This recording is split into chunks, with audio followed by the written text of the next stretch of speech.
Hi everyone, this is the Faith Forum again, and this is Father Kwame. In today's video, we'll be talking about the types of baptism. Stay tuned.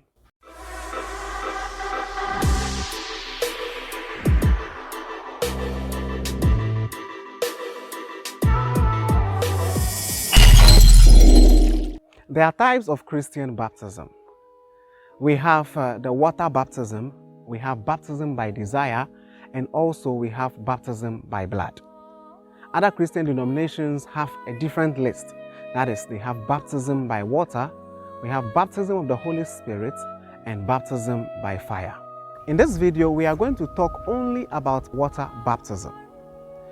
Under water baptism, we have three types of baptisms. We have baptism by immersion, we also have baptism by sprinkling, and then we have baptism by affusion. Baptism of immersion is a type of baptism where the person to be baptized is immersed in water fully or partially. This type of baptism is accepted by almost all the Christian denominations, and it is practiced by almost all Christians. Then we have the baptism by aspersion. Baptism by aspersion is also called baptism by sprinkling. This is a type of baptism that the people to be baptized are sprinkled upon with holy water. Then we have baptism by affusion. Baptism by affusion is a type of baptism that water is poured on the head of the person to be baptized 3 times to signify baptism. Well, at this point, we can end the video because we know the types of baptism, so see you in the next video. Wait, we cannot end the video here because I will be a very bad man if I don't talk about the arguments that go on between baptism of immersion and the other types of baptisms. So let's get into it. Why do people think that baptism of immersion is the best and the other baptisms should be ignored? So some Christian denominations have a problem when other Christian denominations use baptism of sprinkling or baptism of affusion. And they have some very solid arguments. First, they argue that using the other forms of baptism is not biblical. Why? Because the word baptism comes from the Greek word baptizo. And if it comes from baptizo means to dip, to immerse in something. And these are other Christians who are not immersing anything, but then they are calling it baptism. So they really have a problem with that. They don't end there. They continue to say that is not the right way to do things because that was not how Jesus was baptized. That was not how the apostles were baptizing and all that. So these people think that baptism is only valid when the person is immersed. But then the other forms of baptism, for example, baptism of affusion, they also come in strongly and say that, look, well, it is true that baptism of immersion is the standard. It's something that we all can do. But then we don't think that is the only form of baptism.